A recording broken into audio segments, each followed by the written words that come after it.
Assalamualaikum warahmatullahi wabarakatuh. Oke, silakan. Assalamualaikum warahmatullahi wabarakatuh. Terima kasih atas kesempatan yang telah diberikan kepada saya. Saya akan menjelaskan terkait dengan materi government relation, di mana di sini mengaitkan apa itu hubungan pemerintah. Jadi di sini materi yang saya ambil kemarin itu dari YouTube, di mana di sini ada beberapa hal yang dijelaskan.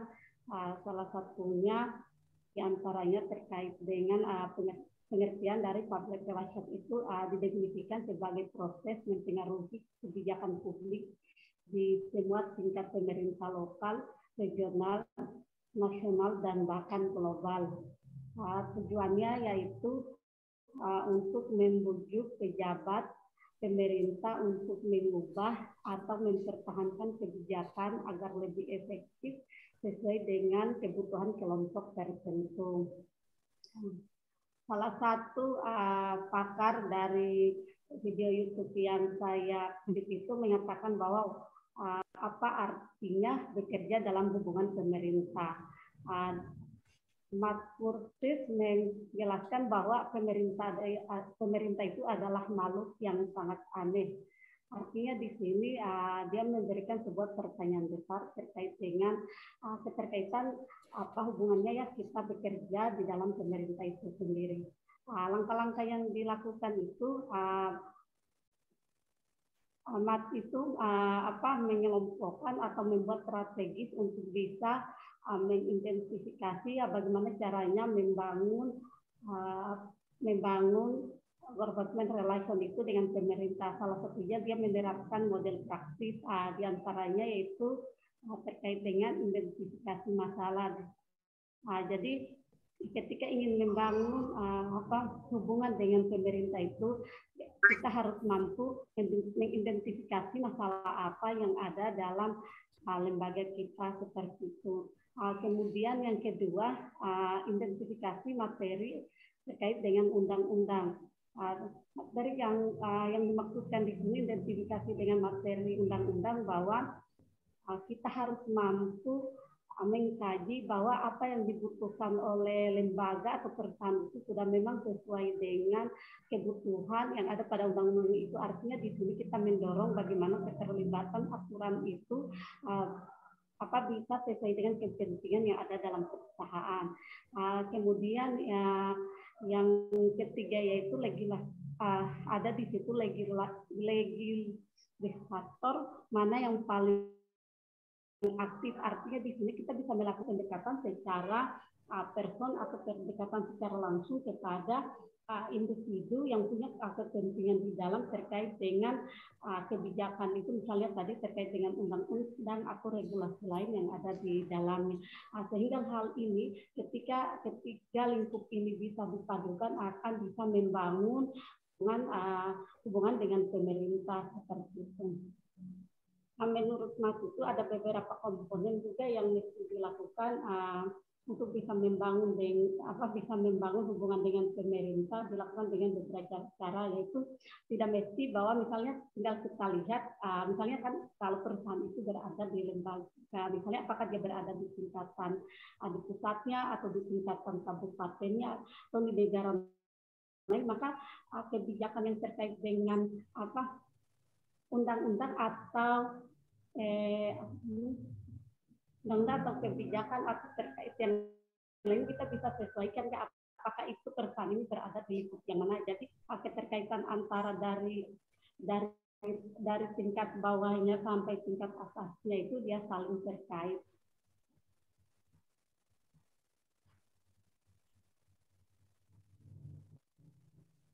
Kemudian ada beberapa hal yang maksudnya bisa mempererat hubungan terkait bagaimana kita harus bekerja sama dengan pemerintah. Artinya di sini kita bisa melakukan pendekatan terhadap orang-orang yang ada di dalam, maksudnya mulai dari tingkat legislatifnya itu mereka ini adalah orang-orang yang merancang undang-undang itu serta melakukan pengawasan itu. Kemudian bisa kita melakukan pendekatan terkait dari segi eksekutifnya, yaitu bagaimana pelaksanaan dari undang-undang itu sendiri. Artinya di sini bahwa ketika seorang PR bisa membangun hubungan dengan pemerintah, dia bisa mendekati beberapa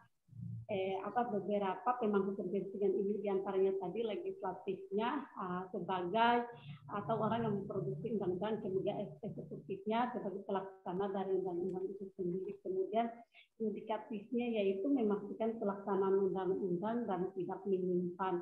Artinya di sini yudikatif juga mempunyai peranan penting bagaimana penerapannya terhadap kepentingan dari perusahaan kita sendiri.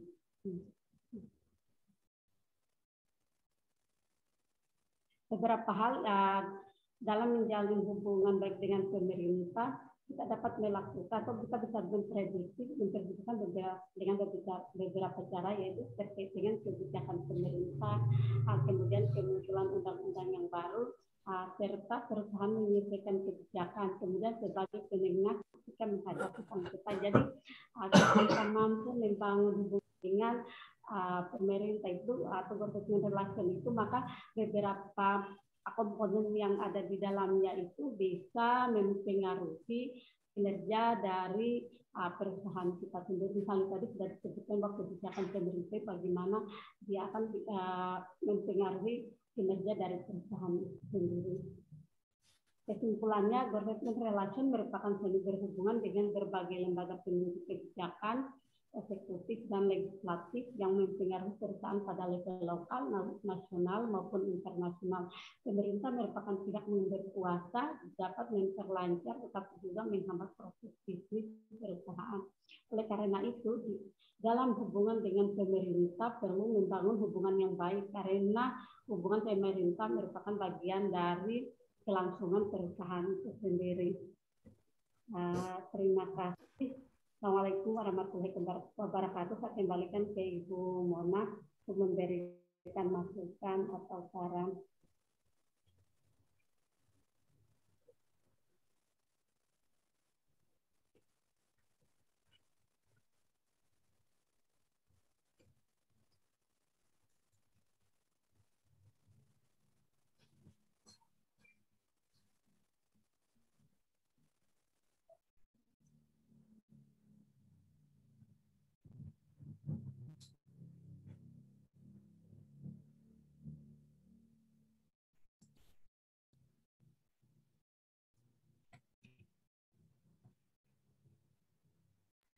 Ibu, mohon izin, suaranya ke mute. Oh, sorry. Terima kasih. Pantesan saya tanya-tanya. Iya, Mbak Hasyati, apa lesson learn-nya dari sini? Sebagai clue, misalnya pemerintah mengeluarkan regulasi bahwa harus PCR misalnya ya kalau menggunakan kendaraan dan lain sebagainya. Atau Pemda memberikan panduan tentang traffic gitu ya, pemarkiran ya. Itu berdampak kan pada misalnya kita punya bisnis di daerah tersebut atau kita punya bisnis untuk transportasi misalnya ya. Bisnis perusahaan kita transportasi. Implikasinya kan juga cukup berdampak begitu. Apa hubungannya dengan kajian ini? Mbak Hasyati, what's your comment? Nah, artinya begini Bu, pemangku kepentingan di sini dalam arti sedangkan tadi seperti legislasi itu kan dia mempunyai pengaruh yang sangat penting karena keterkaitannya ketika kebijakan itu sesuai dengan apa yang ada dalam perusahaannya kita itu, maka ke depannya ketika ketika terjadi permasalahan tadi itu akan menjadi solusi dalam penyelesaian krisis dalam perusahaan itu sendiri. Seperti tadi kan ada salah satu materi saya di situ menjelaskan menjalin hubungan baik dengan pemerintah, aspirasi dapat itu asal satunya itu kan dia akan mempengaruhi keberlangsungan dari perusahaan itu sendiri, Bu. Iya. Berarti ini perusahaan perlu menyesuaikan kebijakan dan bayangkan ya, penyesuaian kebijakan itu akan secara langsung dan tidak langsung berhubungan juga dengan internal relations, berhubungan dengan relations dengan lembaga-lembaga lain atau stakeholders lainnya yang kita miliki, ya kan? Termasuk juga dengan konsumen dan lain sebagainya. Strateginya banyak sekali yang harus berubah dengan ini, ya kan? Jadi makanya kalau baca di dalam buku komunikasi korporat, survei McKinsey, itu nilai bisnis dari peraturan dan intervensi dari pemerintah sekitar 30% dari laba. Luar biasa, dampaknya besar sekali. Oke, ada yang mau kasih komen nggak? Silakan. Ada yang mau komen nggak dari sini? Oke, baik. Baik, kalau begitu. Silakan yang berikutnya. Tadi Mas Doni, Mbak Retno, silakan. Mas Doni, silakan. Mbak Hatiati di off saja.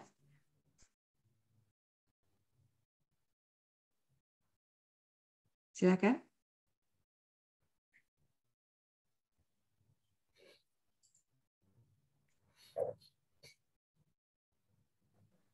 Ya, Bu.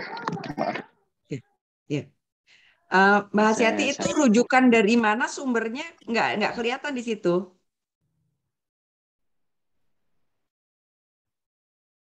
Mbak Hatiati, sumbernya dari mana dimasukkan ke sana ya, ditulis di sana. Mas Doni, silakan Mas Doni, cepat ya. Iya, Bu. Baik, saya share.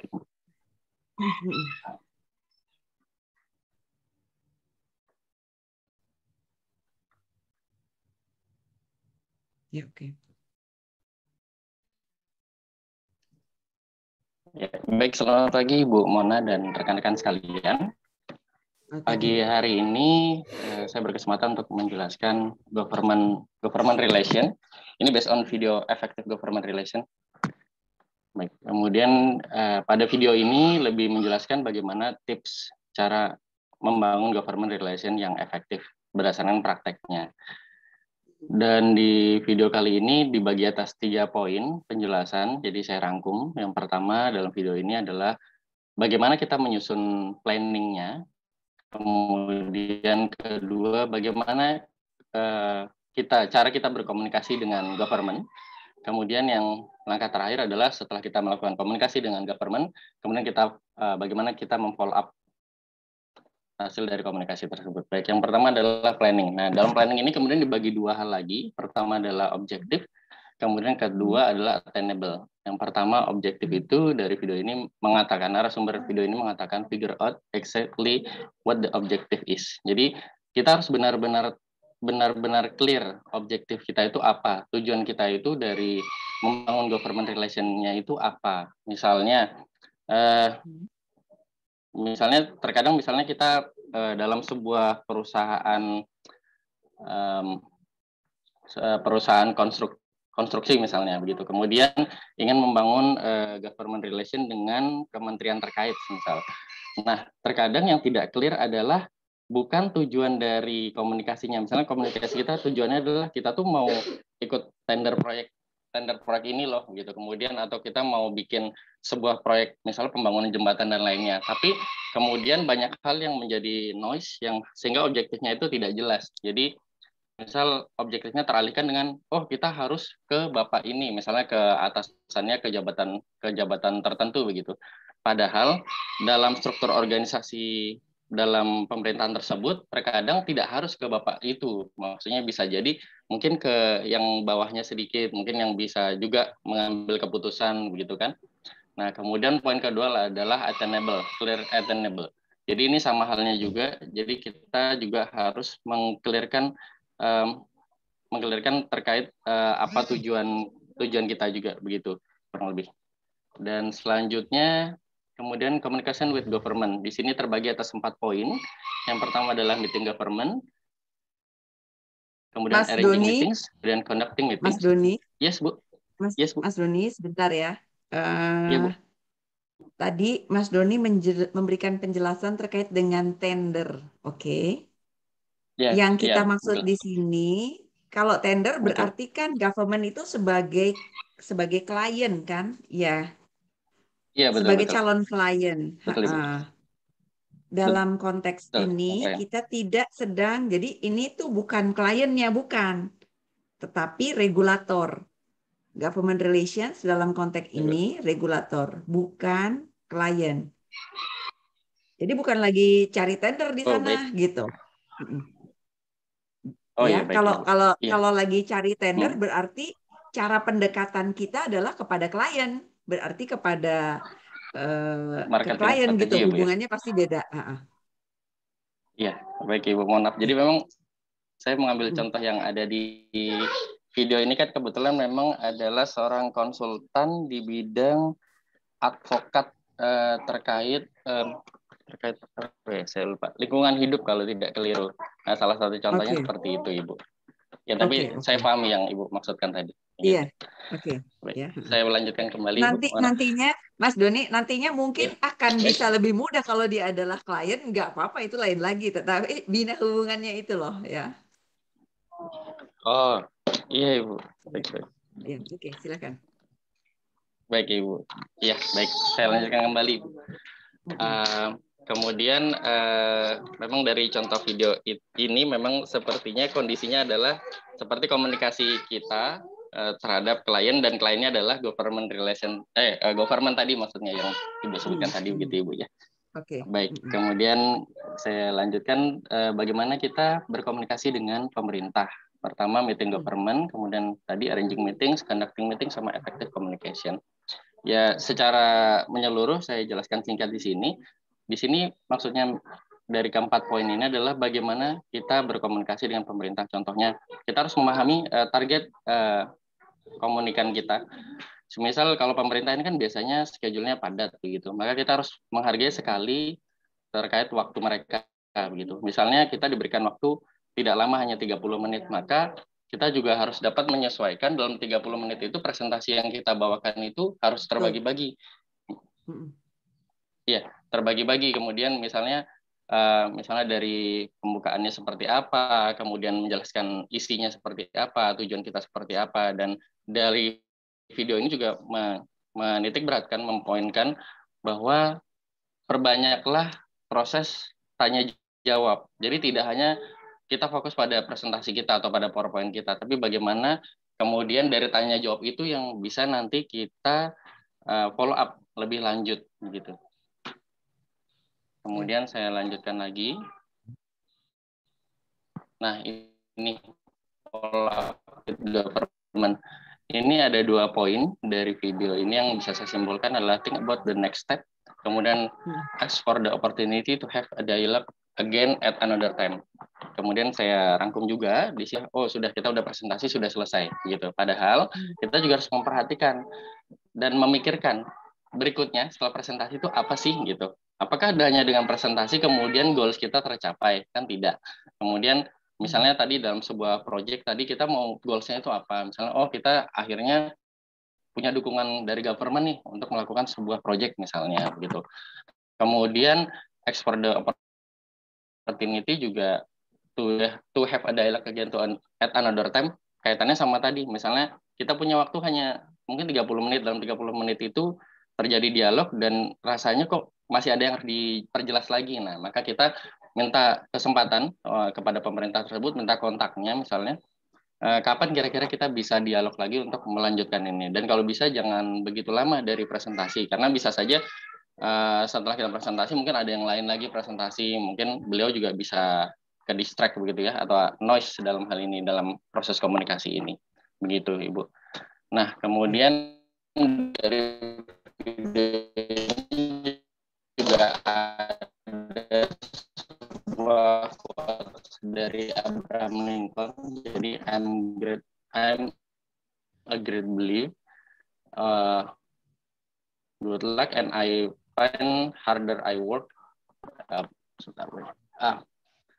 In good luck and I find the harder I work, the more luck I have. Jadi maksudnya adalah Jadi si Abraham Lincoln ini dia itu sangat percaya sekali dengan apa yang namanya good luck begitu ya.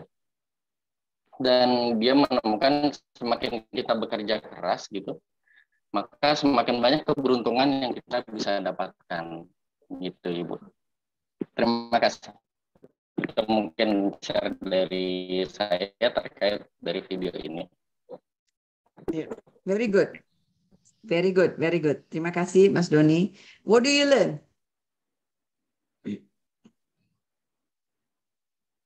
Mas Doni, apa yang penting Mas Doni yang dipelajari?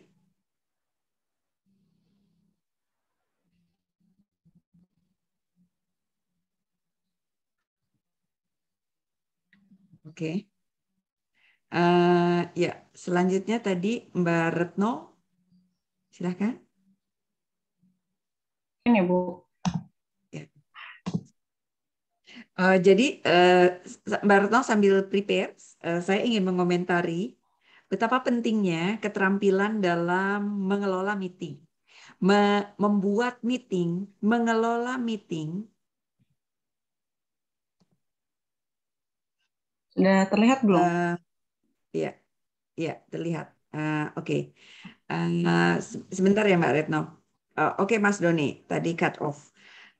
Jadi kita harus memiliki keterampilan hubungannya sama komunikasi antar pribadi kuat sekali. Kita mempelajari komunikasi korporat, tetapi komunikasi antar pribadi itu penting sekali. Gimana caranya kita membangun network atas hubungan antar pribadi yang baik gitu. Sehingga kita ngejalanin dua jalur. Komunikasi sebagai individu dengan orang-orang sentral yang kita bisa kenal di dalam pemerintah, termasuk juga menjalankan proses interaksinya secara formal juga gitu. Jadi alur formal, karena pemerintah itu cenderung formal, alur formalnya dijalankan. Tetapi kalau kita pakai alur formal saja, ini sulit. Makanya harus kita bangun juga alur yang informal, yang antar pribadi gitu, komunikasi antar pribadi. Di sini keterampilan dalam membuat deal aktivitas interaksi kita sampai mau ketemu, sampai pada saat kita memberikan presentasi, ini harus terus-menerus ditingkatkan gitu. Dan bagaimana negosiasi-negosiasi dijalankan sampai ada kesepakatan-kesepakatan, tindak lanjut dan lain sebagainya. Ini nggak jalan kalau kita nggak bisa berinteraksi dengan baik gitu. Jadi balik lagi, antar pribadi tetap harus dijalankan. Semuanya tolong di-upgrade terus gitu terkait dengan itu.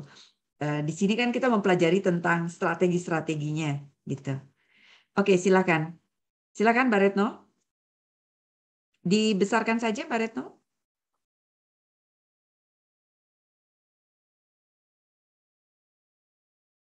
Sudah Bu? Sudah terlihat teman-teman? Ya. Langsung aja ya Bu. Terima kasih Bu Mona. Di-fullkan ya. Udah Bu, udah full belum? Belum. Oke sekarang. Saya sudah full. Mbak Retno jangan lupa nanti dibikin ini dari mana datanya ya. Dari mana referensinya ya. Oke, silakan. Sudah full screen ya Bu? Iya, sudah. Thank you. Aman ya Bu. Kita lanjut ya. Pada pagi hari ini spesifik yang saya jelaskan adalah bagaimana memanfaatkan hubungan pemerintah pada masa krisis. Spesialnya adalah pada kasus pandemi COVID saat ini. Di sini ada beberapa parameter hubungan pemerintah yang efektif. Tadi sudah dijelaskan oleh Mas Doni ya, bahwa poin pertama yang harus diperhatikan adalah tujuan. Tujuan yang jelas itu seperti apa, mengapa melakukan government relations. Kemudian menentukan strategi dalam melaksanakan government relation. Memastikan sumber daya yang melaksanakan government relation ini memiliki knowledge mengenai hubungan pemerintahan yang memadai. Mengapa? Karena government relation yang akan dilakukan ini kaitannya menghadapi masa krisis. sehingga harus terbiasa melakukan hubungan pemerintah secara efektif dan efisien. Kemudian mitra dan koalisi dan peluang. Peluang di sini adalah bagaimana melihat situasi, kesempatan yang ada untuk menjalin hubungan pemerintah. Bisa dari manajemen yang baru, bisa jadi isu yang baru, bisa jadi pers yang buruk. Ini adalah 3 situasi yang dapat menjadi peluang dalam melakukan government relation. Hubungan pemerintahan yang hebat dapat dilakukan dengan anggaran yang terbatas, dengan menciptakan ide yang tepat berdasarkan identifikasi yang tepat. Pandemi adalah salah satu peluang, sehingga jangan sampai melewatkan krisis yang baik terbuang sia-sia, saatnya untuk bersinar, sebagaimana yang dikatakan oleh Winston Churchill. Ini pentingnya, apa alasan keberadaan Anda? Salah satunya adalah leadership, karena leadership ini menunjukkan kemampuan kita dalam melakukan government relations. Peluangnya ada di mana? Saat ini peluangnya ada di, kita harus melihat 2 sisi. Yang pertama, pihak yang ingin dijangkau. Yang kedua, pihak yang ingin ditingkatkan hubungannya oleh Anda. Siapa, lembaga mana, lembaga pemerintahan apa, jabatannya apa, isunya bagaimana, apakah dia posisi yang baru, apakah dia pejabat yang sudah lama menjabat pada posisi tersebut, bagaimana situasi jurnalis melihat korporat kita kaitannya dengan hubungan kepemerintahan. Nah, di sini yang akan dibahas adalah mengenai studi kasus pada asosiasi industri, dengan tantangannya itu pada sumber daya yang terbatas dan hubungan dengan menjadi pemerintah untuk memperoleh pendanaan. Peluangnya bagaimana? Di masa pandemi ini mencakup 3 peluang tadi yang di awal ya, manajemen baru, karena ini adalah situasi baru yang dialami oleh seluruh dunia, di mana semua manajemen itu baru mengalami situasi pandemi global. Yang kedua, pandemi ini adalah menjadi isu yang baru, belum pernah ada dialami oleh siapapun sebelumnya, sehingga siapapun belum siap dalam menghadapi situasi pandemi, baik dari pemerintah maupun korporat. Yang ketiga, press buruk. Press buruk di sini memberitakan tidak hanya pandeminya yang memburuk, tetapi juga situasi perusahaan yang memburuk, juga regulasi-regulasi pemerintahan yang berpengaruh terhadap keberlangsungan korporat. Sebelum pandemi, yang terjadi antara hubungan korporat dengan pemerintah itu tidak ada hubungan. Kemudian, jika ada pengumuman selalu mendadak, koalisinya solid. Sebagian menganggap bahwa korporat ini adalah orang-orang yang jahat. Nah, sehingga seringkali saran-saran yang diajukan itu selalu ditolak. Dan selalu melihat berdasarkan hasil penelitian juga jaminan. Kemudian dilakukan tindakan pada saat pandemi berlangsung dengan yang pertama membentuk tim task force yang memiliki kompetensi hubungan pemerintahan. Jadi di sini yang terlibat di dalam tim task force itu tidak ada yang tidak memiliki background government relations. Semuanya itu sudah memiliki basic dan sudah terbiasa berhubungan dengan pemerintah.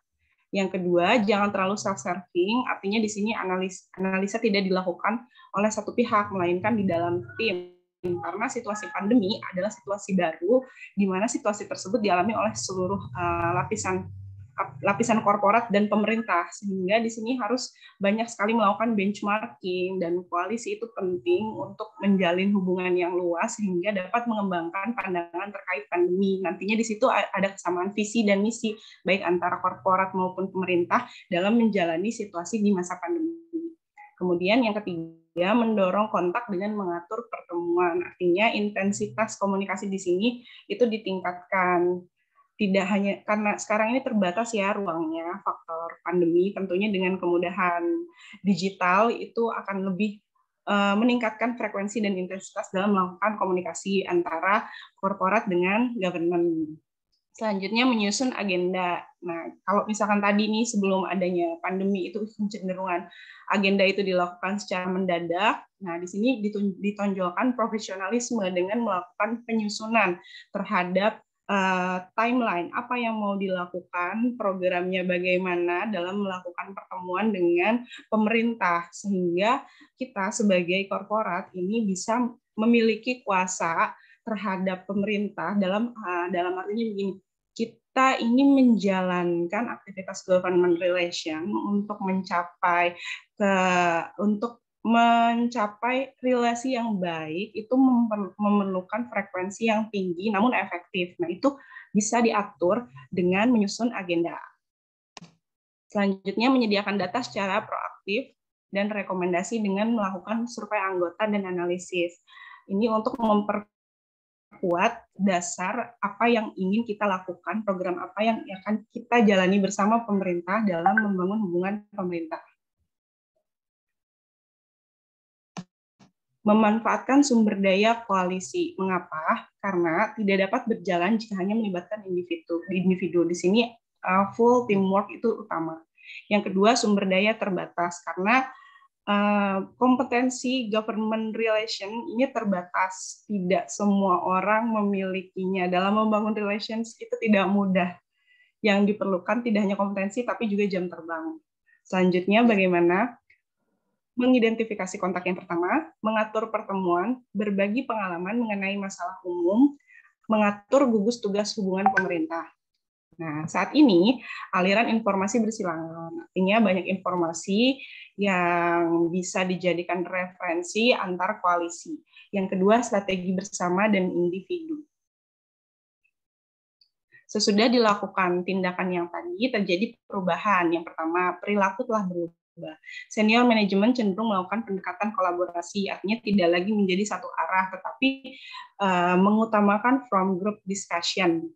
Yang kedua, mendengar dan bertanya kepada asosiasi apa yang harus dilakukan. Kemudian asosiasi memenangkan 3 permintaan utama, jadi mereka memperoleh apa yang mereka inginkan terkait dengan relation-nya itu terbangun secara efektif. Yang terakhir, melakukan pemberitahuan di awal, jadi tidak ada lagi pemberitahuan mengenai pengumuman pertemuan itu secara mendadak, semua sudah terschedule dan sesuai on plan, semuanya terstruktur secara profesional. Apa yang menyebabkan terjadinya perubahan itu ada 4 faktor. Yang pertama, melihat kesempatan. Ini kesempatan yang dilihat dari adanya situasi pandemi bahwa penting membangun relasi dalam situasi yang krisis. Kedua, menunjukkan kepemimpinan. Dengan membuat schedule tadi, itu sudah menjadi salah satu bentuk leadership. Sudah berani mengatur, membuat strategi rencana kerja yang efektif dan efisien dalam membangun government relation. Yang ketiga, memiliki strategi yang tepat dan koalisi yang erat. Langkah lanjut dari asosiasi ini adalah saran yang perlu dilakukan setelah pandemi tidak ada. Pertama, menggunakan kemenangan saat ini untuk memperoleh keuntungan. Artinya, meskipun nanti pandemi sudah hilang, strategi-strategi tadi itu tidak serta-merta gugur, melainkan diteruskan atau dikembangkan. Yang kedua, tetap menjalankan strategi yang relevan setelah pandemi COVID-19 berlalu. Meskipun nanti kita sudah melewati masa pandemi dan tidak ada di masa situasi krisis lagi, nah itu kita harus membuat analisa strategi yang baru lagi. Tergantung dengan situasi apa nanti, adanya seperti apa. Jadi menyesuaikan strategi apa dengan pemerintah nanti yang tepat. Yang ketiga, memanfaatkan koalisi, karena koalisi ini sangat penting ya, kaitannya dengan knowledge, nanti identifikasi, baiknya seperti apa. Nah, summary-nya, yang pertama, kembali ya, tujuan strategi, menugaskan sumber daya, itu sifatnya accountability, karena memang sumber dayanya ini harus memiliki kompetensi yang sesuai, memanfaatkan koalisi, identifikasi berdasarkan peluang, membangun jaminan dan relevansi pasca krisis. Nah, ini tipsnya untuk government relation ini dapat dilakukan dengan 3 step. Yang pertama, hubungan multi-layer. Melibatkan diri membangun hubungan dengan melakukan pemetaan orang yang tepat berdasarkan tujuan dan otoritas yang tepat, karena pemerintahan itu kan macam-macam ya jenisnya, dan juga jabatannya juga beda-beda, hierarkisnya jelas. Nah, ini kita tidak bisa hanya menjalin dengan satu lembaga pemerintah saja dengan satu jabatan tertentu, melainkan kita harus menyesuaikan konteksnya di mana, lembaganya apa. Kemudian memperhatikan dan merencanakan peluang yang ada. Artinya kita melihat situasi, melakukan analisa terhadap situasi apa yang diperlukan dan apa kemungkinan yang akan terjadi di masa yang akan datang. Sehingga tidak ada kesan kaget lagi dalam menghadapi situasi tertentu. Yang ketiga, menambahkan value diri dengan membuat hubungan dengan orang lain lebih mudah, mengutamakan respon hingga orang lain nyaman untuk bicara apapun. Ini tadi sudah dimention oleh Ibu Mona ya, mengenai hubungannya interpersonal ya Bu. Overview-nya bagaimana? Jadi dari materi yang saya pelajari ini bahwa hubungan pemerintah sebenarnya dapat menjadi tools dalam menghadapi masa krisis. Ini penting karena kenapa? Pemerintah adalah pihak yang memiliki regulasi, di mana dia dapat menentukan keberlangsungan suatu korporat, apalagi dalam situasi krisis. Nah, sehingga penting untuk menjalin hubungan yang dekat dengan pemerintah agar korporat itu tetap stabil. Sebagaimana yang saya sudah kutip dari buku Corporate Communication Bu Mona beserta Pak Edi, mengingat menciptakan hubungan yang menyenangkan, favorable, ini merupakan isu strategis, maka orang-orang yang ditempatkan perusahaan dalam posisi ini sebaiknya selain memahami strategi komunikasi, juga perlu mengerti strategi ekonomi yang relevan, sehingga dapat bekerja dengan kolaboratif, integrasi dengan pemimpin perusahaan, sekaligus secara apik membina hubungan dengan pemerintah. Karena memang dalam menjalin hubungan pemerintah ini diperlukan analisa yang tinggi dengan strategi yang tepat. Demikian presentasi singkat dari saya. Terima kasih Bu Mona, mohon masukannya dan tambahannya. Oke, very nice. Menarik ya hari ini ya, kita bisa belajar banyak ya. Jadi kalau saya ngelihat itu government relations itu misalnya ya, kebijakan PSBB, kebijakan stimulus untuk pariwisata, PPKM, atau bagaimana pengelolaan keuangan di masa COVID. Itu kalau dan implikasi-implikasinya gitu ya, kebijakan yang related sama perusahaan kita. Makanya itu harus dianalisa. Di belakang layar kita harus kerja. Kita harus melakukan analisis terhadap kebijakan pemerintah atau kebijakan perusahaan kita yang berhubungan sama pemerintah dengan regulasi, atau kebijakan pemerintah yang related sama kita. Jadi analisis konsep di belakang layar itu harus kita lakukan dengan cermat begitu. Setelah itu kita perlu nge-link sama asosiasi-asosiasi juga. Makanya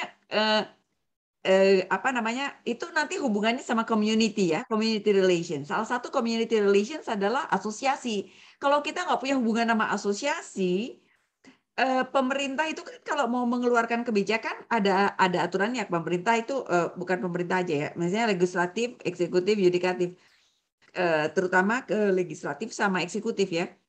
Kalau mau membuat produk regulasi, dia kan harus juga memperhatikan stakeholders. Nah, stakeholdersnya itu kalau individu-individu dari perusahaan kan sulit, makanya mereka berdiskusinya dengan asosiasi. Dengan kita memiliki interaksi dengan asosiasi, kita punya suara gitu. Makanya keaktifan kita di dalam asosiasi itu diperlukan.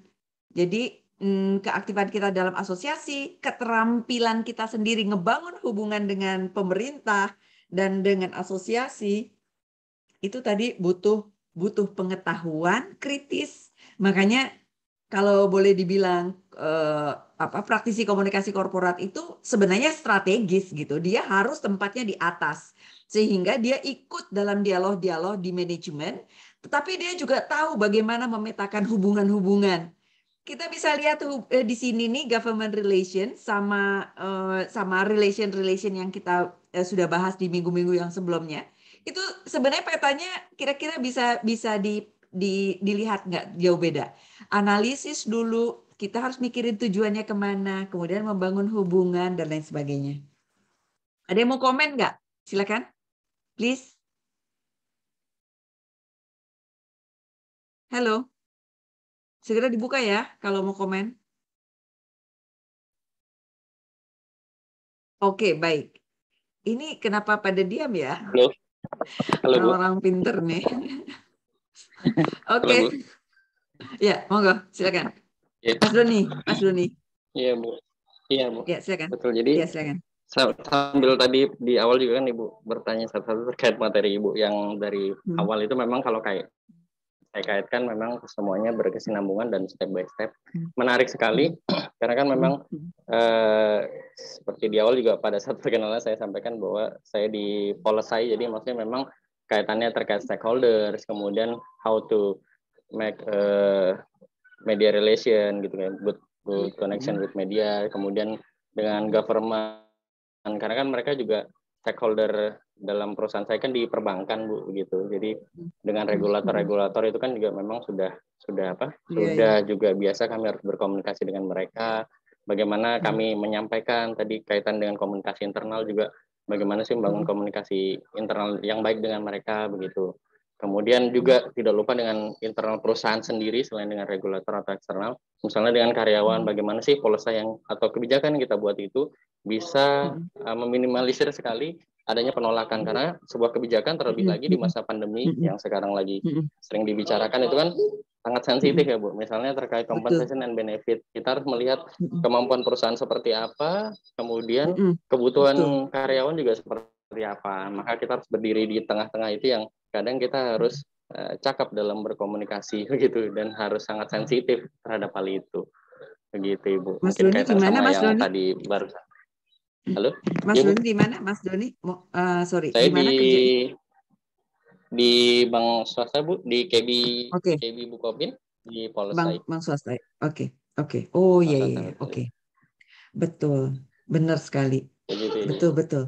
Policy itu hubungannya kuat sekali sama pemerintah ya, government relations ya, menganalisis dan lain sebagainya, termasuk itu ya. Iya betul Ibu. Iya. Gitu. Very nice. Luar biasa ya, menarik sekali ya.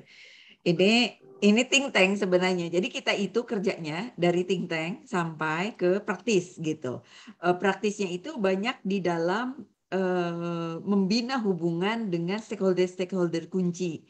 Nanti yang memberikan data-data teknis, memberikan pengolahan atau input research dan lain sebagainya, bisa dari tim yang ada di praktis tadi gitu. Tapi sebenarnya dari data-data tersebut kita harus olah dan kita harus cari rencana-rencana strategisnya lalu membina hubungan dengan mereka. Excellent. Ada lagi yang mau komen? Silakan. Oke. Kalau nggak ada, kita lanjut lagi. Silakan selanjutnya. Tadi Mas Patria, monggo Mas Patria. Iya Bu. Sebentar, saya izin share screen.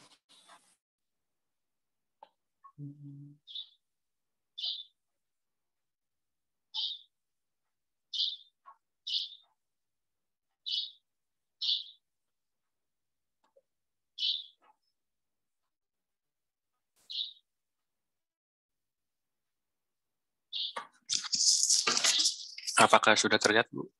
Ya, sudah. Selamat pagi, Bu Mona dan teman-teman. Pagi ini saya akan mempresentasikan video yang telah saya lihat dan saya rangkum dalam bentuk PPT berikut. Video ini tentang bagaimana seorang Mr. Rebecca Zek, yaitu sebagai Asisten Direktur dan Intergovernmental dan Community Affairs di University Department of Transportasi. Bagaimana dalam video ini kita akan melakukan pengalaman si Mr. Rebecca ini dalam government relation. Dalam hubungan dengan pemerintah, narasumber memiliki pengalaman mengawasi dan mengelola penjangkauan dan pengembangan hubungan dengan lebih dari 150 pejabat terpilih di New York dan organisasi masyarakat di seluruh kota. Bertanggung jawab atas strategi dan dalam menghadapi kekhawatiran dari pejabat terpilih. Masalah ini dapat berkisar dari trotoar yang rusak, inisiatif keselamatan lalu lintas di New York untuk mengurangi kematian, kecelakaan dan cedera di jalan raya menjadi 0.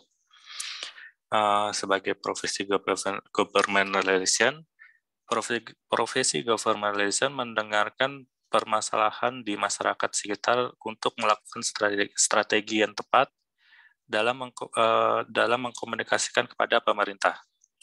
Secara garis besar, tugas dari government relation adalah mengenali berbagai lembaga pemerintah, mengenali struktur dan birokrasinya, dan tidak lupa untuk memenuhi persyaratan atau peraturan.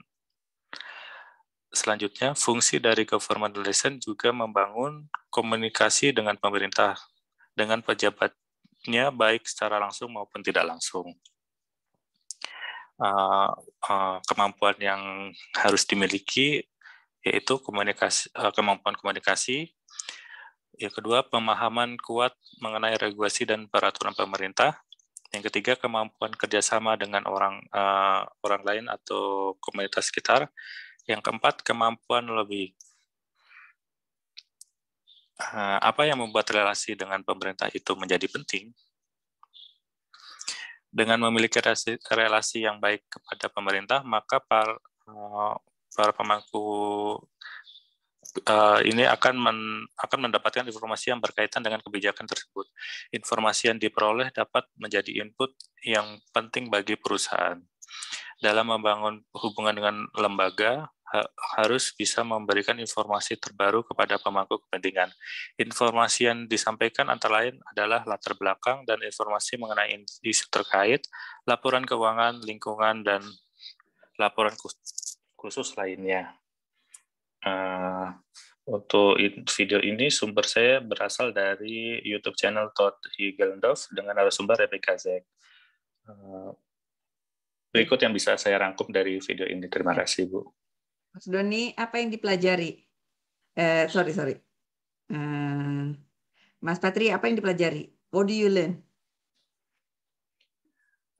Dalam materi yang disampaikan oleh Mr.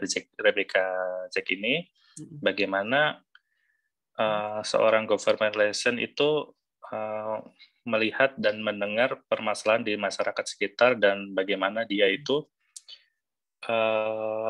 memiliki kemampuan atau strategi yang baik dan tepat untuk mengkomunikasikan kepada pemerintah.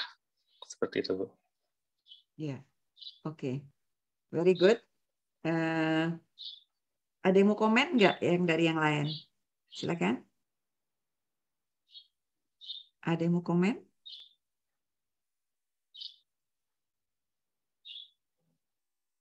Baik. Kalau gitu kita lanjut. Mbak Fleo, silakan Mbak Fleo.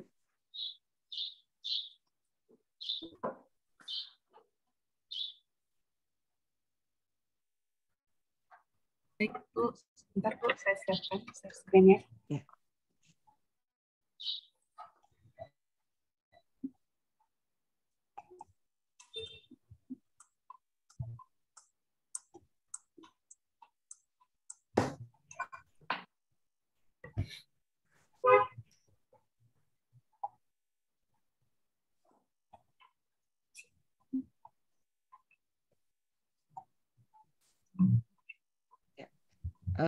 Setelah itu Mbak Iti, Mas Arif sama Mbak Herawati, tolong jangan lama ya.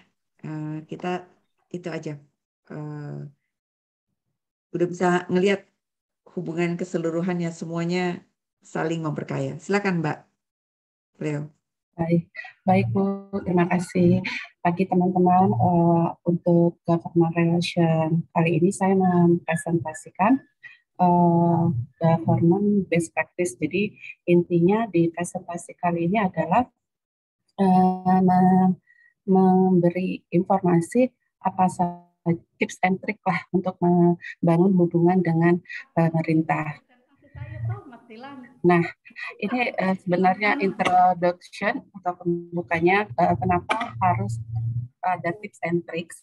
Karena kebanyakan orang tuh merasa bingung waktu berhubungan dengan pemerintah atau terintimidasi.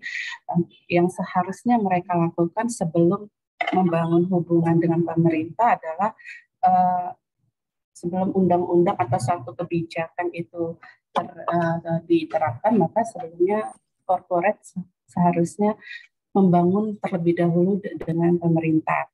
Karena pemerintah itu tidak identik sama public relation, karena berhubungan dengan banyak lembaga sekaligus publik. Kalau perencanaan government relation-nya baik, itu akan membuka peluang untuk perizinan atau administrasi dengan pemerintah lebih cepat. Ini adalah 6 cara efektif untuk membangun government relation. Yang pertama, prioritaskan tujuan organisasi sama dengan tujuan pemerintah. Jadi maksudnya mungkin di sini kalau pemerintah mempunyai kebijakan pasti punya tujuan. Nah, kita corporate seharusnya mencari irisan tujuan yang sama supaya lebih gampang untuk membangun hubungan dengan pemerintah. Yang kedua adalah fokus pada solusi yang dapat dilakukan untuk memperbaiki masalah. Penting bagi corporate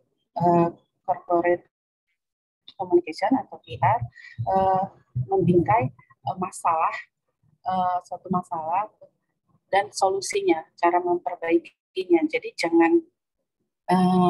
jangan hanya mengemukakan masalah, tetapi kita seharusnya punya solusinya, ungkapkan dengan cara sederhana. Jadi semua orang itu bisa memahaminya, nggak perlu orang-orang teknis yang sangat khusus atau profesional yang ini.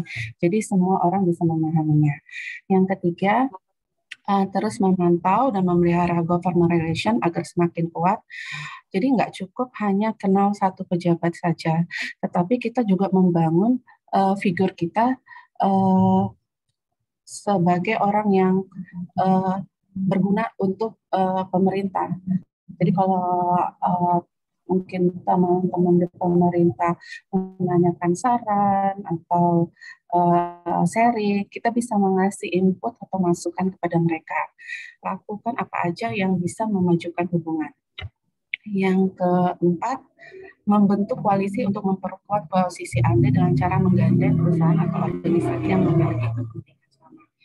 Tadi seperti yang Bu Mona bilang, kalau bisa bergabung dengan asosiasi supaya posisi kita semakin kuat.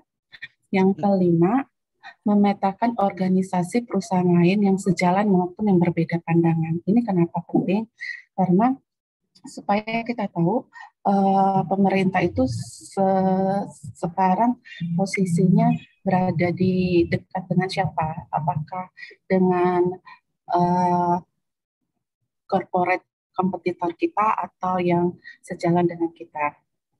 Yang keenam, membangun hubungan di luar pemerintah agar meningkatkan figur yang diperhitungkan dalam sebuah industri atau bidang. Ini penting karena seperti kita tahu, kita lihat praktisi PR biasanya gitu tetap tetap rajin webinar atau memberikan pelatihan. Nah, waktu pemerintah membutuhkan atau terjadi krisis komunikasi, biasanya teman-teman praktisi komunikasi itu yang dipanggil. Itu adalah 6 cara efektif untuk membangun government relation. Di sini juga diberikan contoh bagaimana Walmart, kita tahu Walmart adalah sebuah perusahaan retail terbesar di dunia, bagaimana cara mereka membangun hubungan dengan pemerintah. Di Walmart sendiri mereka tidak pasif atau tidak berusaha menunggu suatu kebijakan atau aturan dari pemerintah, tetapi mereka berkomunikasinya dengan cara yang unik, yaitu mereka akan membangun sebuah komunitas dahulu sehingga akan mendekatkan mereka secara tidak langsung kepada pemerintah setempat gitu. Jadi dan mereka akan membuka peluang untuk berkomunikasi atau membangun hubungan dengan pemerintah setempat. Walmart selalu berusaha memposisikan bahwa perusahaan mereka penting, jadi mereka berguna dulu untuk masyarakat gitu. Terus setelah membangun komunitas, setelah itu mereka bisa memposisikan diri bahwa perusahaan mereka penting dan selalu ada di pikiran pemerintah. daripada mereka membangun hubungan yang mungkin kayak hubungan yang on off gitu, yang meminta intervensi undang-undang atau kebijakan yang cuman berjalan dalam jangka waktu pendek. Terus Walmart juga mengidentifikasikan komunikasi yang konsisten. Dia memilih pejabat-pejabat yang mana pejabat yang kuat, mana yang lemah. Jadi dipetakan. Selanjutnya, yang terakhir, Walmart juga mengevaluasi proses hubungan mereka dengan pemerintah. Jadi mencari tahu bagaimana supaya hubungannya lebih efisien. Demikian Ibu presentasi saya. Mohon bimbingan atau teman-teman ada masukan. Ya, terima kasih. Menarik sekali ya. Kita bisa tahu bagaimana perusahaan sejenis ya. Kira-kira kebijakannya di Indonesia apa ya yang hubungannya seperti dalam konteks itu?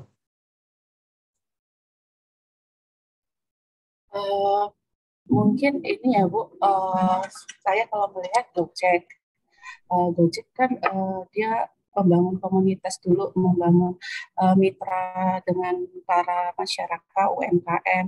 Jadi dia memposisikan diri dia dulu berguna, sehingga satu saat waktu ada kebijakan dari pemerintah, negosiasi dengan pemerintah itu lebih mudah gitu Bu. Iya, iya. Beberapa contoh barangkali kita bisa lihat ya, yang misalnya bagaimana pemerintah melakukan analisa terhadap atau memberikan kebijakan terhadap bagaimana iklim usaha untuk misalnya perusahaan-perusahaan begini kan bisa jadi menjadi multinational corporations gitu ya di berbagai, saya Giant atau juga Lotte Mart, Carrefour dan lain sebagainya misalnya begitu ya. Dia kan bagaimana mengontrol iklim persaingan usaha di toko-toko retail dan lain sebagainya, atau juga bagaimana kebijakan untuk pasar tradisional gitu ya, bagaimana kebijakan ruangan, tata ruangan ya kan, misalnya ruangan ini harusnya kapasitasnya segini, tempatnya di mana dan lain sebagainya, itu semua akan berhubungan dengan kita. Itu mungkin di awal-awal, tapi nanti juga bagaimana strategi-strategi lainnya yang ada hubungannya, misalnya pengawasan dan lain sebagainya, itu akan terus-menerus harus diperhatikan gitu oleh perusahaan. Jadi kalau perusahaan nggak mempelajari itu, nanti mungkin akan ada masuk ke dalam pembahasan di KPPU atau di ketenaga kerjaan dan lain sebagainya. Oke, terima kasih. Mbak Fleo, ada komentar nggak dari yang lain? Ya. Komentar teman-teman, tanggapan? Ya, silakan. Adakah? Oke, baik. Mbak Iti, silakan Mbak Iti. Ya, baik, izin share screen. Ya, sudah terlihat, Bu? Jadi kan Mbak Iti itu di government ya. Government itu juga punya government relations. Iya kan? Dia kan berinteraksi sama kementerian lain ya kan? Tetap aja mungkin akan jauh lebih mudah, tapi bisa jadi juga ya mungkin tetaplah harus ngebina hubungan gitu karena sama-sama government-nya. Ya, silakan Mbak. Ya. Assalamualaikum warahmatullahi wabarakatuh. Selamat pagi Bu Mona dan teman-teman semuanya. Kali ini saya akan mempresentasikan government relation yang sesuai dengan video yang saya tonton. Ini adalah praktek government relation pada State Bar of Wisconsin. Sebelumnya, State Bar of Wisconsin itu adalah merupakan sebuah asosiasi profesional wajib yang dibuat oleh Mahkamah Agung Wisconsin untuk semua pengacara yang memegang lisensi hukum Wisconsin. Memiliki 25.000 anggota mereka membantu pengadilan dalam meningkatkan administrasi peradilan, memberikan pendidikan hukum berkelanjutan, mendukung pendidikan mahasiswa hukum, dan mendidik masyarakat tentang sistem hukum. Kemudian State Bar of Wisconsin juga menyediakan layanan publik termasuk rujukan pengacara, pendidikan publik, dan bantuan hukum berbiaya rendah untuk penduduk negara bagian berpenghasilan rendah. Kemudian meskipun dibentuk oleh Mahkamah Agung, pengacara negara bukanlah lembaga negara dan operasionalnya tidak didukung oleh penerimaan pajak. Kemudian untuk di video tersebut yang memberikan statement adalah Lynn Davis, yaitu dia adalah koordinator Government Relation pada State Bar of Wisconsin. Untuk Government Relation pada State Bar of Wisconsin sendiri itu ada di bawah Direktur Urusan Publik. Jadi Direktur Urusan Publik ini membawahi Koordinator Government Relation dan Koordinator Pendekatan Grassroots. Nah, untuk tugas Government Relation pada State Bar of Wisconsin, antara lain yang pertama, menghubungkan anggota State Bar dengan pejabat pemerintah negara bagian, yaitu legislator, lembaga cabang eksekutif dan yudikatif, serta staf mereka, untuk meningkatkan administrasi peradilan dan pemberian layanan hukum di Wisconsin. Kemudian, tim Government Relations juga memiliki tugas, salah satunya adalah dengan program lobby dengan pemerintah. Kemudian yang ketiga, bertanggung jawab untuk mengikuti proses peraturan Mahkamah Agung dan membina komunikasi dan hubungan yang efektif dengan cabang yudisial. Yang keempat, Dewan Government bekerja dengan Staff Government Relations dalam berbagai masalah dan keputusan kebijakan yang penting bagi profesi hukum, masyarakat umum, dan sistem peradilan. Nah, di video tersebut lebih difokuskan pada bagaimana cara melobi pada program lobby di State Bar of Wisconsin. Yang pertama, program lobby pada State Bar of Wisconsin memiliki banyak isu untuk dilobi terkait isu kebijakan publik dalam proses legislasi, aturan administratif, isu lain terkait legislator, gubernur, dan lembaga eksekutif. Program lobby ini juga memiliki tujuan untuk membujuk pejabat terpilih, termasuk instansi pemerintah yang tidak terbatas pada proposal legislatif, kode administratif, surat dukungan, atau penentangan umum terhadap kebijakan publik yang ada. Dan program yang dijalankan antara lain adalah layanan hukum, yaitu posisi State Bar berhubungan dengan pemberian layanan hukum sesuai dengan sistem hukum yang berlaku dan undang-undang pidana serta pelaksanaannya di masyarakat. Kemudian memutuskan isu. Jadi State Bar itu memutuskan isu yang diambil untuk dilobi berdasarkan 60% suara dari Board of Governors atau BOD dan ditindaklanjuti oleh tim Government Relation. Kemudian mengevaluasi isu. Evaluasi berdasarkan relevansi dan harus berhubungan dengan praktek hukum dan pilih isu yang paling mendesak. Kemudian isu prioritas. Jadi tim Government Relation juga membuat daftar isu prioritas karena sangat banyak isu yang ada terkait hukum. Jadi untuk tahun 2019 sampai 2020 prioritas pada isu peradilan pidana, isu peradilan remaja, dan kompensasi pembebasan tuduhan. Kemudian juga tim lobby dari Government Relation juga menyiapkan segala informasi, solusi, kontak, materi briefing, dan argumen pendukung atau bantahan yang diperlukan. Kemudian juga ada monitoring. Sebagai check and balance, State Bar memiliki komite pengawas legislatif yang bertugas mengawasi jalannya proses lobby, termasuk menyelesaikan konflik, menengahi perselisihan antar bagian dalam legislatif. Selanjutnya, jadi di program lobby ini ada bagian lobby seperti hukum keluarga, hukum bisnis, anak-anak dan terkait hukumnya, proses pengadilan, hak-hak sipil, kriminal, pajak, dan lainnya. Juga ada light lobby. Light lobby itu legislative, information, tracking, and education. Itu hukum yang diselesaikan adalah hukum kesehatan dan penyelesaian sengketa. Jadi kesimpulannya, lobby adalah sebagai bagian dari tugas tim Government Relations, khususnya pada dunia advokasi, adalah merupakan proses dalam memperpendek waktu penyelesaian masalah dan mengurangi jumlah kerugian. penting untuk memberikan informasi yang lengkap, benar, dan akurat dalam kegiatan lobby sebagai bahan pertimbangan dan pengambilan keputusan. Dan monitoring pada proses lobby juga dapat mempercepat pencapaian keputusan bersama dan menghasilkan solusi yang menjadi topik permasalahan. Demikian Bu Mona dan rekan-rekan sekalian, ini referensi dari sumber videonya. Terima kasih. Assalamualaikum warahmatullahi wabarakatuh. Terima kasih, menarik sekali Mbak Iti. Jadi jangan lupa ya, kita harus bikin pemetaan. Siapakah key stakeholders, itu penting. Sama seperti kalau kita bikin pemetaan untuk media relations. Sama seperti nanti kita bikin pemetaan terhadap community relations juga gitu. Itu yang perlu kita benar-benar lihat dengan cermat begitu ya, kepada mereka itu pendekatan akan berbeda-beda begitu. Nah, makanya keterampilan komunikasi antar pribadi secara strategis, secara konseptual di belakang layar, tahu hubungan-hubungan itu, tujuan apa yang ingin kita dapatkan dengan hubungan yang kita ciptakan tersebut, itu perlu clear gitu. Kepentingan apa yang bersinggungan dengan kepentingan mereka juga. Jadi memahami, kalau di dalam kajian psikologi itu dia tuh berdiri tuh di sepatu bertindaknya itu apa gitu, apa ya, atas kepentingan apa bagi mereka dan apa kepentingan apa bagi kita begitu.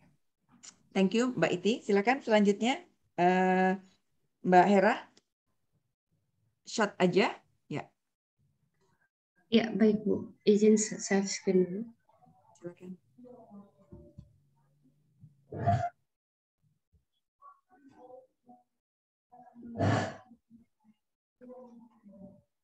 Apakah sudah terlihat? Ya, sudah bagus. Silakan. Oke.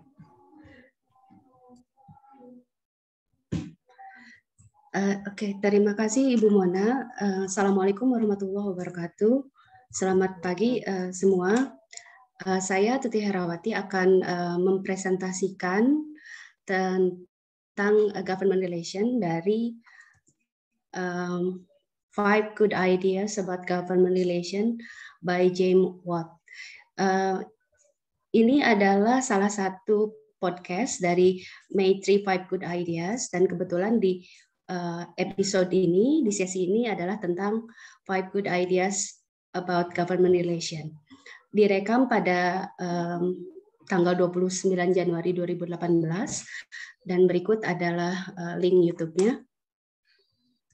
Sebelum kita berbicara tentang 5 Good Ideas about Government Relation,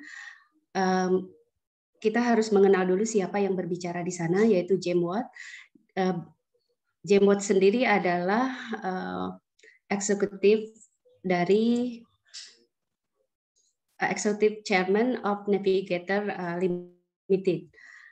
Sedangkan Navigator Limited sendiri adalah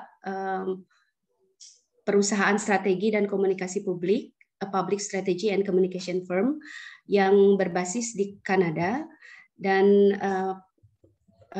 perusahaan ini melayani klien domestik dan internasional di sektor perusahaan, layanan profesional, nirlaba, dan pemerintah.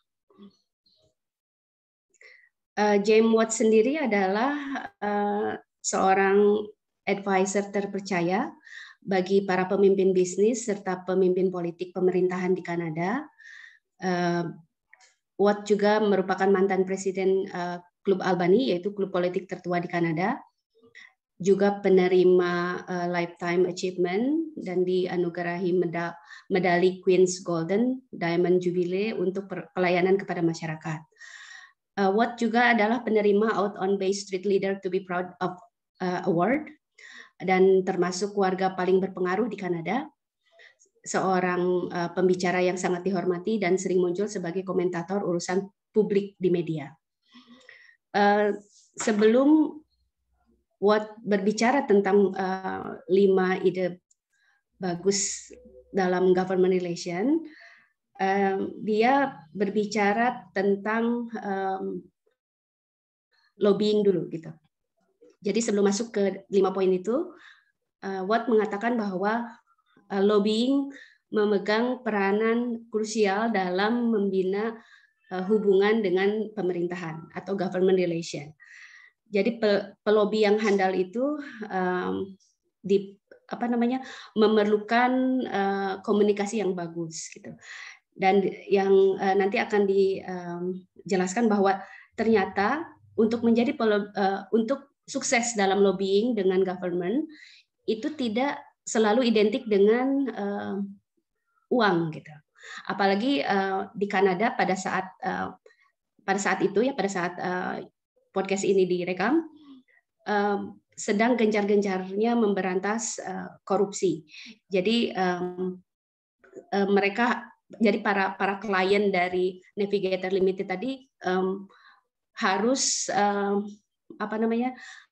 harus mampu sukses dalam lobbying dengan government tanpa menjadi corrupt gitu.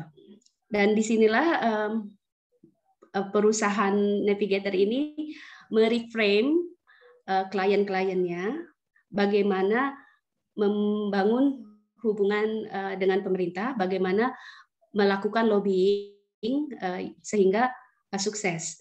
Dan inilah 5 ide yang ditawarkan. Pertama adalah create a win for the government.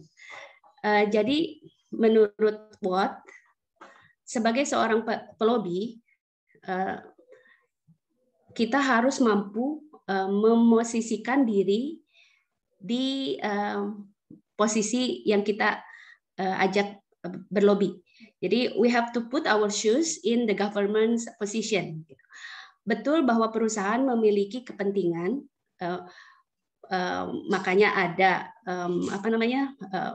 government relation. Tetapi jangan lupa ketika melobi itu harus menempatkan posisi kita dalam kepentingan government. Artinya kita menawarkan manfaat kepada pembuat keputusan, sekaligus dalam waktu bersamaan kita menyampaikan permintaan perusahaan. Gitu. Jadi perusahaan memiliki tujuan, maksud dengan membina hubungan, namun seperti halnya basic communication, gitu, basic theory of communication, supaya pesan itu sampai, supaya komunikasi itu sukses, kita harus komunikator harus menempatkan posisi memahami komunikan juga gitu. Jadi dengan demikian government relation akan terbina dengan baik dan lobbying pun akan sukses. Jadi secara sederhana Watt menyampaikan bahwa create a win for the government. Jadi ciptakan kemenangan bagi pemerintah. Namun pada saat bersamaan sebenarnya perusahaan sedang mengomunikasikan permintaan atau tujuan-tujuan dari perusahaan membina relationship tersebut. Yang kedua adalah be aware that you are competing for attention with other stakeholder groups. Jadi kita harus memahami bahwa pada saat kita melakukan lobbying, kita bukan satu-satunya perusahaan yang sedang mencoba melobi pemerintah atau membina hubungan dengan pemerintah. Namun ada stakeholder groups lain gitu yang sama-sama ingin dalam tanda kutip ingin mendapatkan perhatian dari pemerintah. Dengan demikian kita harus menyadari bahwa perusahaan kita itu bersaing untuk mendapatkan perhatian dengan kelompok-kelompok pemangku kepentingan lainnya. Disinilah pelobi handal harus memiliki keterampilan komunikasi yang baik. Ketiga adalah the message must be consistent and the information distilled.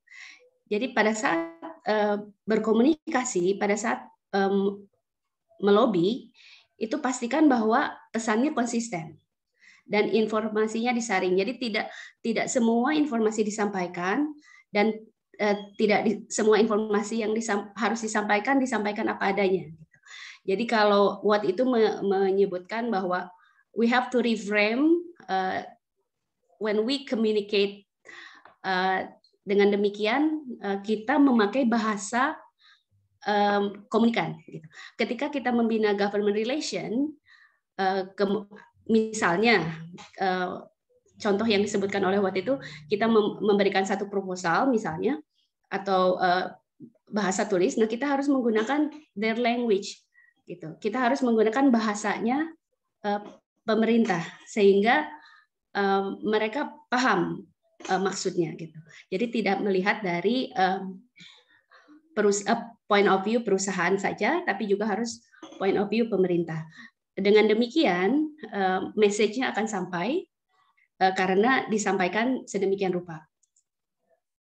Ide keempat adalah pastikan bahwa ketika berkomunikasi, informasi itu disampaikan dengan jelas, tajam, dan ringkas. Jadi dengan bahasa using the government's language, dan pesannya itu langsung to the point, gitu. Karena di awal di first idea itu sudah disebutkan bahwa pemerintah ditempatkan sebagai posisi yang win, gitu, sehingga ketika pesan disampaikan jelas, tajam, ringkas, itu bisa dipahami dan bisa lobbying itu dipastikan akan sukses menurut Watt. Yang terakhir, ide kelima adalah discover the cross section between your objectives and the changing government agenda. Jadi perusahaan atau pelobi itu harus paham bahwa government itu pasti kebijakannya itu harus menerima bahwa ada kemungkinan kebijakannya berubah-ubah. Nah, pada saat seperti itu, pertama, pastikan bahwa pelobi itu paham tentang perubahan itu. Kedua, kebijakan dari perusahaan si pelobi itu cari titik temunya. Jadi bukan perbedaannya, tapi titik temunya. Karena pasti ada kebijakan perusahaan dan kebijakan pemerintah, pasti ada cross section-nya. Gitu. Di sana, nah, setelah titik temu itu bisa digali, ditemukan, tujuan perusahaan tujuan si pelobi ya yang membawa perusahaan tentu saja dengan kebijakan pemerintah itu akan selaras dan akhirnya lobbyingnya akan sukses. Jadi ada 5 idea yang ditawarkan oleh James Watt selaku eksekutif dari Navigator Limited, dan saya akhiri dengan quote dari Stephen Maggie yang mengatakan bahwa when you buy the government you can do whatever you want. Tentu saja buy di sini tidak tidak dipahami apa adanya gitu ya. Kalau menurut Watt sendiri tadi adalah bahwa lobbying itu akan sukses tanpa harus melibatkan uang. Gitu. Intinya ada di how to communicate. Gitu. Intinya ada di komunikasinya. Bagaimana pesan disampaikan dengan menggunakan bahasa komunikan, dalam hal ini bahasa pemerintah. Seperti itu 5 ide bagus dalam government relation yang saya analisis dari podcastnya 5 Good Ideas yang dibawakan oleh James Watt tadi. Demikian, terima kasih. Saran dan masukannya welcome, saya terima. Assalamualaikum warahmatullahi wabarakatuh. Salam.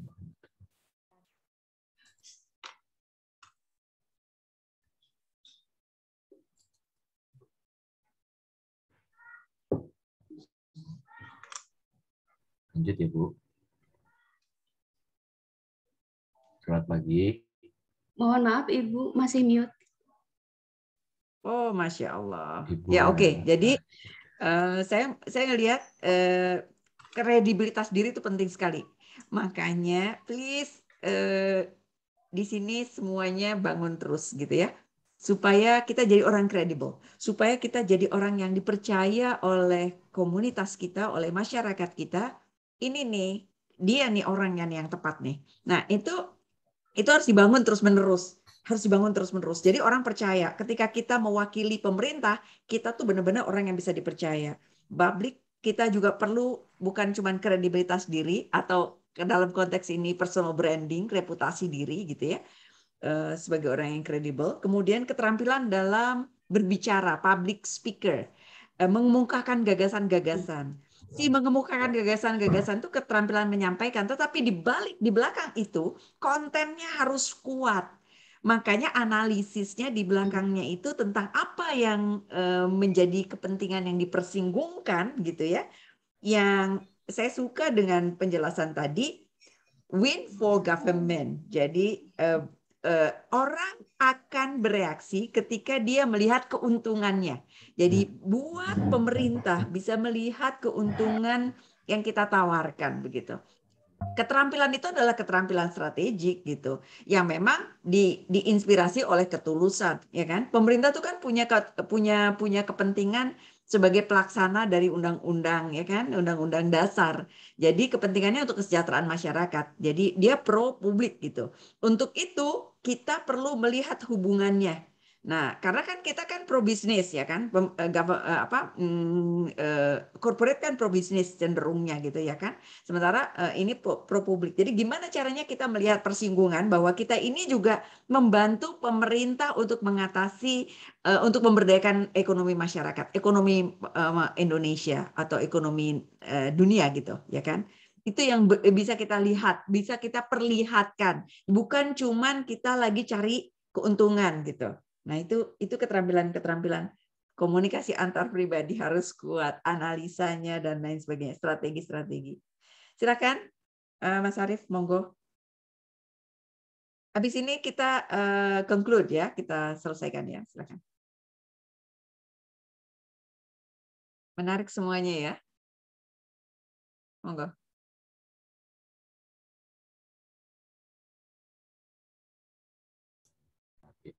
Assalamualaikum warahmatullahi wabarakatuh. Selamat pagi, Bu Mona dan rekan-rekan semua.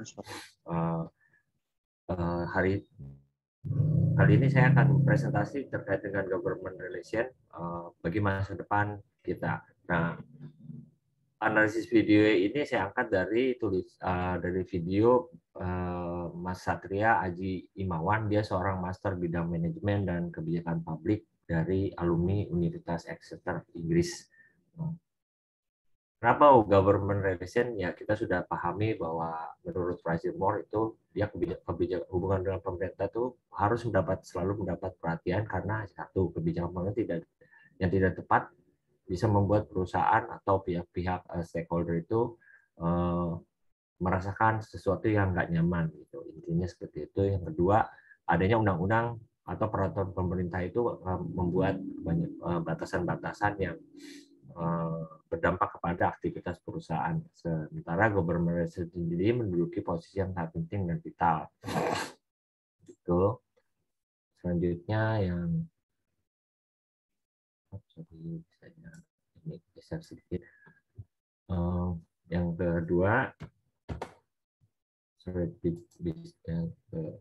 nggak mau jalan ya slide-nya. Nah, ini tujuan government relation itu sebetulnya ada tiga aktor di dalamnya. Yang satu pemerintah sendiri, yang kedua swasta, dan yang ketiga masyarakat. Bagaimana dengan tujuan government relation bagi korporasi, bagi swasta? Dia tuh merupakan government relation itu tujuannya adalah mengubah peraturan-peraturan yang menyulitkan ruang gerak perusahaan untuk berkembang, untuk menjalankan aktivitas bisnisnya, dan yang kedua adalah melakukan pembatalan rancangan regulasi yang sedang disiapkan oleh legislasi dan eksekutif.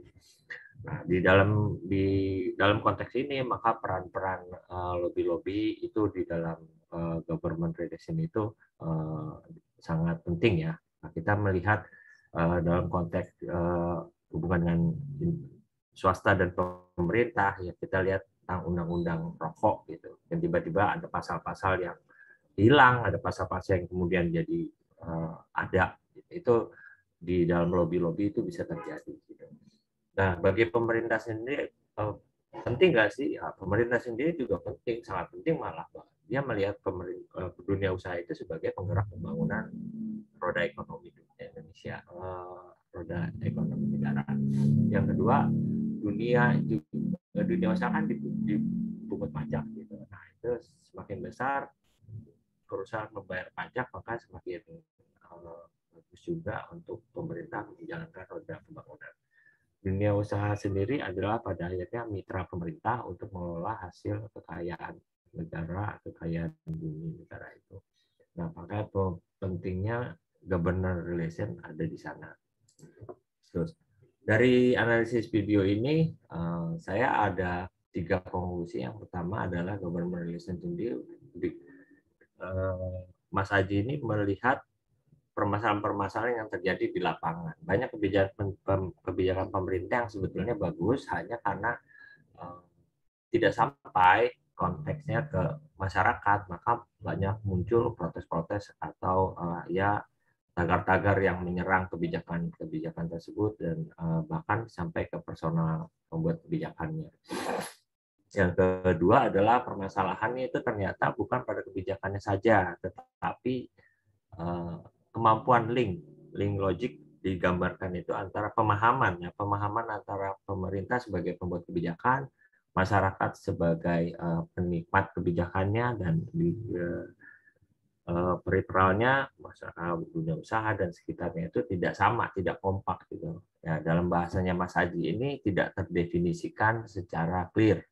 Yang ketiga adalah government relation itu merupakan profesi yang sebetulnya dengan perkembangan dunia, perkembangan pemerintah, perkembangan dunia usaha dan masyarakat itu, dia akan menjadi sebuah profesi yang tidak hanya ada di dalam konteks pemerintah dan perusahaan saja, tapi dia juga bisa menjadi profesi di dalam kehidupan bermasyarakat. Karena peran government relation itu dalam konteks profesi, ia merupakan bridging antara pemerintah swasta, pemerintah swasta, pemerintah masyarakat. Begitu pun juga sebaliknya, swasta ke masyarakat. Seperti itu yang diamati Mas Haji. Nah, bridging di sini apa sih gitu? Di lingkungan pemerintah, bridging ini biasanya dilakukan untuk tingkat level eksekutif itu juru bicara presiden, terus dia juga tim-tim percepatan di bawah kepala staf kepresidenan, itu misalnya ada tim tentang yang anggotanya anak-anak milenial untuk membuat suatu kebijakan yang sifatnya digital dan milenialisasi gitu. Yang kedua ya di swasta sendiri, profesi government relation itu ya mungkin seperti Mas Doni tadi, itu dia berfungsi membaca semua peraturan-peraturan, kemudian termasuk proyeksi pembangunan, rencana pembangunan yang kemudian akan direlasikan antara aktivitas swastanya, industrinya dengan pemerintahnya, dalam konteks kemudian bisa dia berkembang sebagai social entrepreneurship, misalnya kegiatan CSR dan sebagainya, itu dari sana gitu. Sementara di masyarakat sendiri, bridging-nya itu dilakukan oleh lembaga-lembaga nirlaba seperti NGO yang secara kontinu sudah terus melakukan hearing dengan Bappenas. Gitu. Yang hal lainnya bridging pada government relation.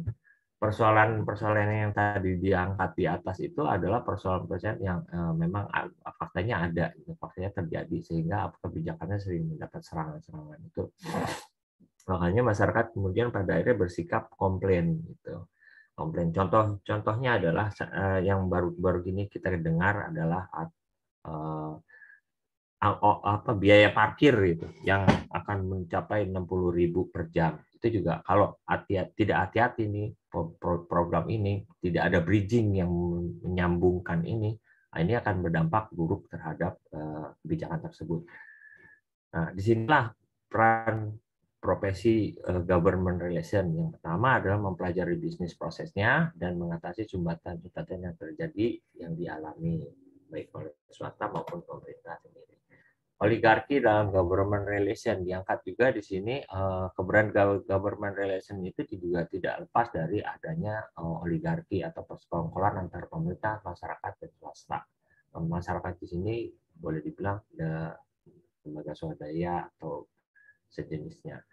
Profesi government relation dalam konteks saat ini itu rentan ya dalam tindak korupsi, karena dia sekarang ini berada di dalam di konteks di Indonesia ini berada di dalam proyek-proyek pembangunan nasional, karena ada di dalam kerangka di sana gitu. Nah, Mas Haji menawarkan dua solusi untuk mengantisipasi adanya oligarki ini. Yang pertama, mendirikan lembaga yang lebih independen dari yang ada. Lembaga ini tidak hanya mengakomodasi kepentingan pemerintah, tapi swasta dan masyarakat. Teknisnya, ya dia diisi oleh sumber daya yang memiliki kompetensi di pemerintah, swasta, dan masyarakat. Seperti tadi digambarkan Mbak Hera, di sana ada kompetensi yang sangat kuat ya, gitu. Dan memahami proses bisnisnya saja, dari mulai perencanaan sampai eksekusinya mereka harus menguasai gitu. Makanya government relation ini dalam pandangan Mas Haji ini menjadi profesi sendiri. Mungkin gambaran analisis saya, ilmu komunikasi kemudian akan berkembang lagi menjadi disiplin yang baru, konsentrasi yang baru selain yang seperti yang sudah ada sekarang. Yang kedua adalah mekanisme rolling. Ya, tadinya tim-tim percepatan ini tadinya ada di presiden, sekarang kemudian dipindah ke NGO, kemudian dipindah lagi ke swasta seperti itu. Terus, nah relnya apa sih? Ya seperti tadi, rel di sini adalah fokus konsepnya, seperti yang dijelaskan Bu Mona tadi dengan dari Mbak Hera tadi, bahwa fokusnya adalah ya pemerintah, menyenangkan pemerintah seolah-olah dia menang gitu loh. Padahal sebetulnya itu bentuk komunikasi yang berorientasi kepada komunikan. Jadi kalau kita bicara government relation menurut analisis Mas Haji ini, ya definisinya government pemerintah itu yang memberi, yang membuat, yang memiliki tujuan kesejahteraan dan keamanan. Itu poinnya di situ kalau menurut Mas Haji. Aturan mainnya ya pasti aturan main yang ditetapkan pemerintah dulu sehingga tidak berseberangan. Ya, yang lainnya ukurannya apa sih gitu. Ukuran keberhasilan profesi kan semua harus terukur gitu. Indikatornya ya tadi ada demokrasi, ada kesejahteraan. Aspek-aspeknya adalah keterwakilan masyarakat kaum-kaum yang terpinggirkan dengan adanya government relation.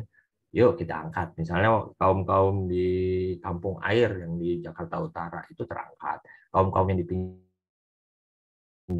pinggir kali itu terangkat dengan adanya rumah susun dan sebagainya. Itu yang sebetulnya konteks yang dikomunikasikan dalam profesi government relation. Selanjutnya, dari dua ini apa sih yang dicapai? Ya tadi stabilitas dan keberlanjutan dari masyarakat itu sendiri, masyarakat memahami dan menjadi masyarakat yang mandiri. Selanjutnya, nah kembali ke berangkat dari sana, semakin berkembangnya masyarakat, semakin berkembangnya pola pemikiran pemerintah, korelasi hubungan dan sebagainya, pada akhirnya government relation itu menjadi satu disiplin ilmu tersendiri gitu. Karena melekat pada tiga aspek, pemerintah, swasta, dan masyarakat sebagai tokoh-tokoh sentral di dalam government relation ini. Nah, karena bahasannya tentang negara, maka core disiplin ilmunya sebetulnya ke arah ilmu sosial dan ilmu politik. Nah, bagaimana dengan disiplin ilmu yang lain, ekonomi, budaya, dan sebagainya, tetap itu bagian dari pelengkap adanya, karena mereka juga bicara ekonomi, juga bicara soal negara, budaya juga begitu, termasuk psikologis juga. Tapi karena core bicaranya adalah government relation, maka government relation sendiri lebih ke politik dan komunikasi. Nah, di sana Mas Haji menekankan core-nya harus punya kemampuan kompetensi di bidang psikolog. Proyeksi profesi government relation di Indonesia. Negara Indonesia itu sudah punya kan, saat ini kita punya proyeksi dulu GBHN, sekarang sudah rencana pembangunan 2025. Di sana ada digitalisasi. Dan digitalisasi ini di program yang mau tidak mau pemerintah harus mempercepat itu gitu, karena memangkas peran-peran birokrasi di bawah sehingga lebih cepat dan memilah profesi-profesi mana atau fungsi-fungsi kerja seperti apa yang bisa dihandle langsung oleh profesi government relation misalnya. Nah, ini sebetulnya kalau kita berkaca dengan kondisi kenyataan yang ada di lapangan, momentum ini adalah sebetulnya yang ditunggu sama masyarakat luas di desa dan di kota. government relation ini akan mampu membuat sumbatan-sumbatan yang terjadi itu tidak makin besar dan menjadi krisis. Nah, disampaikan juga oleh Mas Haji, berkarya itu tidak harus menjadi PNS, karena gambaran masyarakat, gambaran milenial itu mungkin ya, saya nggak tahu, mungkin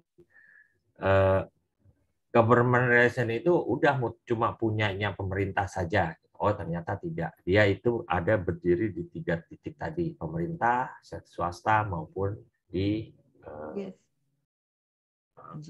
masyarakat. Gitu. Nah, terima kasih ya. Ini saya angkat dari kupasannya Mas Haji di YouTube channelnya Mas Haji sendiri. Very good. Terima kasih Bu Mona. Terima kasih Pak Syarif. Menarik sekali ya. Jadi betul kita bisa belajar banyak dari semua yang disampaikan. Ini seru banget nih, satu hari yang bernas ya. Semua bahasan-bahasannya itu cakep semua. Jadi memang kita perlu punya pemahaman bahwa pemerintah kepentingannya adalah kesejahteraan, termasuk juga keamanan. Intinya dia menurunkan pelaksana dari Undang-Undang Dasar, pelaksana dari kepentingan masyarakat. Nah, tetapi kita juga tidak dapat abaikan. Kadang-kadang kebijakannya itu pro-pro terhadap institusi tertentu. Bagaimana pro-pro itu? Karena ada lobby-lobby begitu. Jadi kadang-kadang undang-undang yang diproduksi oleh legislatif pun juga ada keberpihakan. Nah, itu keberpihakan itu juga karena lobby-lobby begitu. Itulah mengapa kita perlu memiliki niat yang baik. Sebagai pengusaha, sebagai corporate, kita perlu punya nilai-nilai yang baik. Karena ternyata dilihat dari reputasi, corporate yang punya purpose atau value yang baik, itu dihargai oleh masyarakat, oleh konsumen, oleh stakeholders-nya. Jadi makanya kita perlu punya nilai-nilai yang baik yang tercermin dari semua komunikasi kita, baik media communications, baik juga government relations, dan semua stakeholders termasuk konsumen dan lain sebagainya, itu harus kelihatan. Jadi masyarakat sekarang ini lebih menghargai perusahaan yang peduli gitu, perusahaan yang punya nilai-nilai purpose yang baik gitu. Oke, terima kasih. Kita sudahi dulu pertemuan